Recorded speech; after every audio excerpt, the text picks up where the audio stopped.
guys, it's Bella from Bella's Custom Crochets, and today I have another new little pattern drop video for you for the Puzzlewood Cowl. This is a new design, obviously, by myself, and I want to share some details with you. I always put it on in the beginning because I feel like you should see me wearing it when I start the video, but I'm going to take it off and show you up close in a second here. But it's got this neat little split shoulder detail. This nice rolled turtlenecky neck. You could definitely unroll it if you wanted to, but nice rolled. It's got this amazing texture, faux knit type ribbing. It is crochet, and yeah, super cozy. So I'll take it off and I'll show you up close. All of the links to my shop to get the pattern, as well as my Instagram blog and all of that, are down below if you need any more information, and I will link the yarns and all that good stuff as well. But yeah, so it's a little bit narrower at the top than it is at the bottom, even without the split. It flares out just a tiny bit. There is a cat meowing outside the door. Pay him no mind. Get this really cool overlap detail where the two pieces meet. This is not difficult. It is all laid out in the pattern for you. There is also a tutorial video, which I will link here as well as down below, that will walk you through how to do this crochet ribbing. It, like I said, has this faux knit pearl 1x1 ribbing look, but it's completely crochet and it's not hard. And yeah, this portion is worked in the round, so there is no seam. There is a seam. It's tiny, but you're not actually seaming anything together. So this is where you join rounds, and it's pretty much blends right in. It's a little bit less defined than the rows themselves, but not bad. And that's going to be in the back anyway. So you don't have to seam anything up. No sewing, nice and easy. And yeah, you're using the same stitch throughout, so it's not too much that you have to keep track of. I think it's probably an advanced beginner pattern, maybe intermediate. I think advanced beginner is probably fair. So not the first cowl you've ever made, but especially with the video to walk you through the stitch pattern, the only part that might be, it's not tricky, but might require some thinking is just this part where you do the overlap, but it's like 8 stitches and it's not a big deal at all. So yeah, and I have photos in there as well as like a little diagram, so your bases are covered. It's not bad. And yeah, this is, it's been nasty here. It's mid-February now. Let me put it back on. It's mid-February now, and it's been a pretty mild winter. I'm in Connecticut, which is generally very snowy New England nastiness, but we've had very little snow this year, but the last few days have been particularly nasty with the weather. Woke up this morning and it was like 7 degrees. Yesterday I think the high was like 22 Fahrenheit, so it's been chilly. It's at that point where it's like super sunny out and it looks like it's a nice day, but you don't want to be outside. So this is great for bundling up under your coat, keeping your neck nice and cozy. I'm also really looking forward to having it going into spring, because I know my daughter and I are really looking forward to getting outside as soon as it's not frigid for going on walks and playgrounds and stuff. And this will be really nice to keep the wind out of my neck. And obviously the pattern is written to be this length. Does not look good with my hair down. With my hair up, it's fine. But if you wanted to, go shovel or take a really brisk walk, this is perfect. Balaclava, I think, is what it's called. If that was really muffled, I'm sorry. I have a scarf on my face. Cowl. But yeah, you can easily adjust this because there is no particular stitch count. There is a particular stitch count, but if you wanted to add more rows or take away more rows, it's not going to affect the overall pattern. So you could definitely make it longer of a roll, no roll, really whatever suits you. I'll fluff them out back here. And it's nice and close to your neck, but it's not like choking on your neck, which I hate, and it's not gaping open, so your neck is actually warm. So it's just the perfect amount of neck cozy,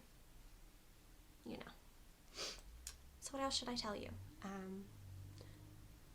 walk you through let me go through the inspiration first. So the name Puzzlewood, initially I had wanted to call this the Fangorn Cowl.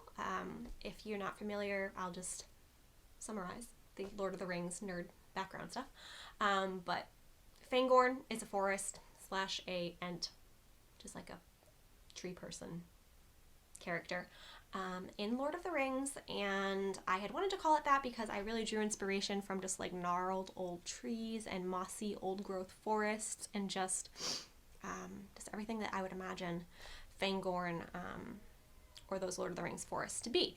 But obviously Lord of the Rings is a copyrighted work of literary art that I have no rights to take names from. So my husband and child are making much rumpus in the background. You might be able to hear it. But yeah, so out of respect for the literary genius that is Tolkien, not using Fangorn. I did put a quote from Treebeard, who also goes by Fangorn. It's complicated, in the pattern, and I explained the backstory as well. But we decided, as we had nixed the name Fangorn, that we were like Googling, and I was trying to find like moss classifications or like cool tree name. I don't know. I was just Googling all sorts of stuff. And my husband actually found that the inspiration for Fangorn and like Mirkwood and Lothlorien and all those Lord of the Rings magical forests were actually drawn from a real place called, well, it's in England. Never been there. We'll insert a picture. Thanks, Google. Of this magical place. It's called the Forest of Dean, I believe, is the whole forest, and then there's an expanse or part of it that's called Puzzlewood in the UK. And yeah, it was just everything that I would imagine a Lord of the Rings forest to be. If you've ever seen the movies, you know they're like, just everything's mossy, and there's moss above and below and everywhere, and the trees are all like, that was a great description. I'm good at describing. But yeah, Puzzlewood. My husband actually found that, and I was super excited to have a name that still had that same inspiration, but, you know, respected copyrights. That's important. So it is the Puzzlewood Cowl, and I'm just quite pleased. So the yarn, I'm going to just walk you through what you're going to need for the pattern. The yarn is this Plymouth Yarns. Let me flip one and use this one. Plymouth Yarns Merino Textura. Comes in a couple colors. I got it from Love Crafts. Love Crochet, Love Knitting, whatever they're loving these days. I think they're just Love Crafts. But this is Olive Shadow. And this yarn, I actually had designed the cowl in a similar yarn first, but it was discontinued. So I didn't want to put out the pattern for that. So I found this, and it was the perfect sub. It is a worsted weight. It is 62% superwash fine merino wool and 38% merino wool, which is a really funky number percentage to have picked, but that's what it is. And I used 2 of these. Each one is 228 yards. I used a total of 456 yards. So if you wanted to sub in another yarn, that's totally fine. It's listed as a worsted, but as you can see, what really drew me to this yarn in the first place is that it has this unique thick, thin texture. So these, let me see if I can pull out a little piece.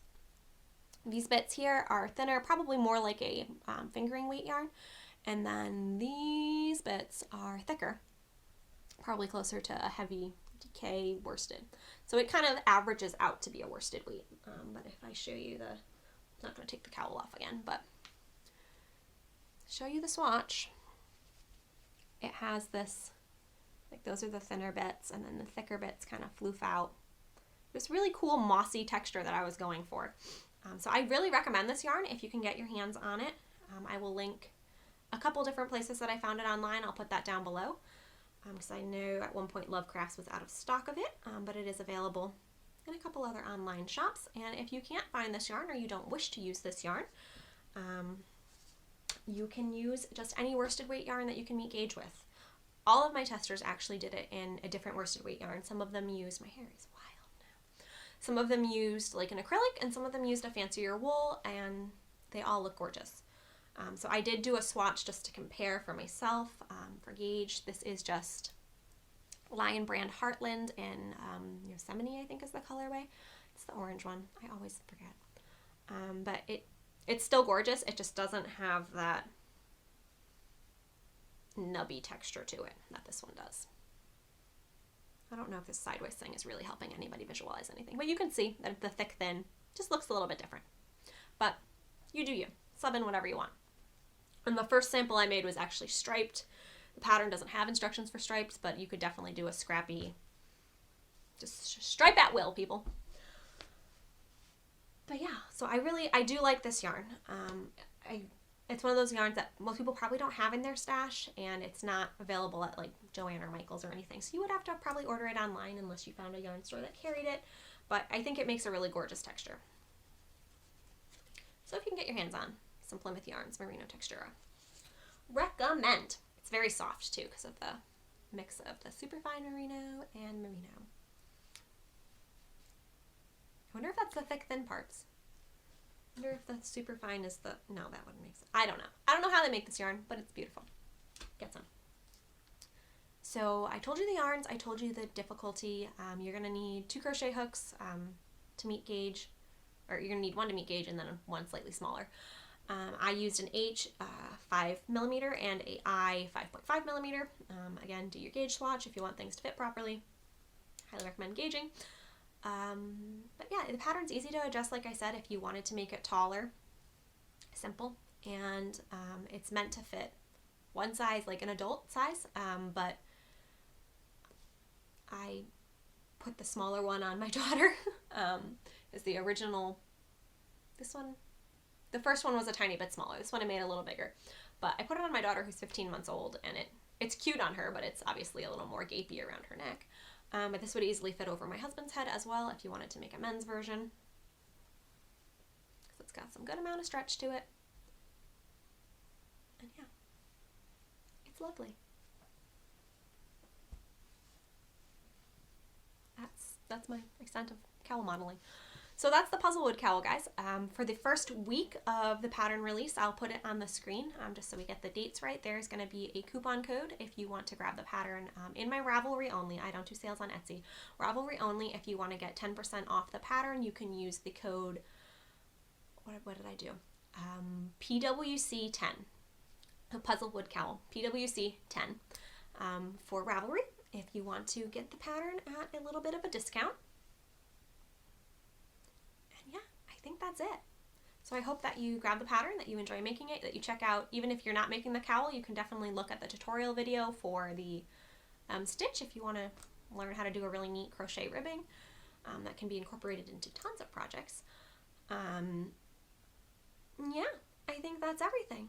So I hope you enjoy the pattern and that you make yourself a little forest-inspired neck cozy wear as well. Thanks, guys. Bye.